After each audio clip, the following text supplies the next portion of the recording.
Right, so get this, we're diving deep into South African football today. Sounds fun. It is. And, we're not just scratching the surface, with like the tactics or like formations or anything like that. Right. We're going deeper right to the soul of it. And you sent over some super interesting stuff on Ekasi, Yeah. these South African townships and their connection to the sport. Yeah. And it's like, to really get the national team, you got to get Ekasi first.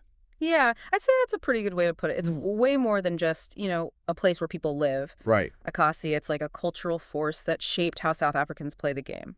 So, okay, so we've got two main voices here. Khuboni, a prominent South African football figure. Right? And then there's Broos, this guy who seems to really get this connection we're talking about. Yeah. What's the deal with these guys? So Khuboni, think of him as someone who's like lived and breathed South African football, especially like its roots. Bruce, he's more of a recent arrival on the scene, but he's making waves by recognizing the importance of Ekasi's influence on the sport. So take me back a bit, like rewind time. When did football actually first land in South Africa? Okay, so picture this late 19th century British colonists. They bring the game over. Yep. But here's the thing. It really found its footing in Ekasi, these townships that kind of sprung up during apartheid. Right. And it wasn't just about, kids kicking a ball around. Yeah.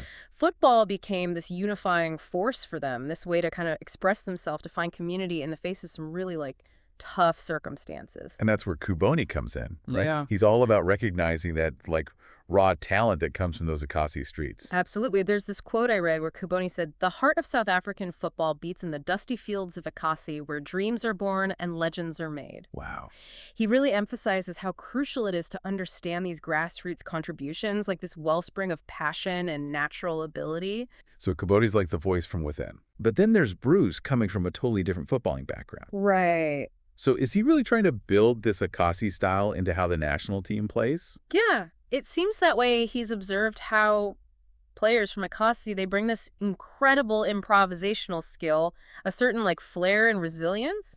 He believes that to truly succeed, the national team needs to tap into those elements. So what, he's scouting kids straight out of Ekasi?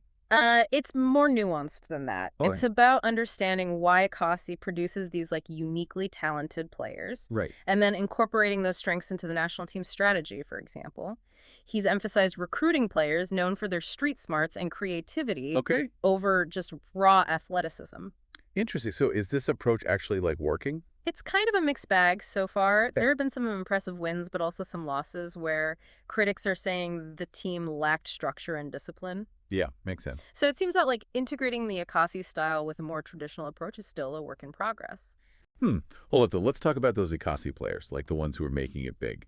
Any specific examples? Oh, absolutely. Tons. Think of player example 1 or player example 2. Okay, yeah. Both honed their skills in Ekasi, playing on those dusty fields, Right. They bring that unpredictable, creative style that's so characteristic of Ekasi football. Okay, so we've established, Ekasi is a big deal in South African football, For sure. but it seems like it's still kind of under the radar globally. Yeah, that's the million-dollar question, right? Yeah.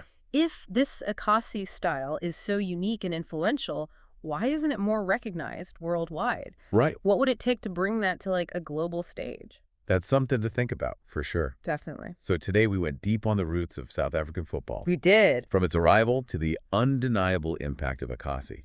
And that's a wrap for our deep dive today. Until next time. See ya. Bye. Bye.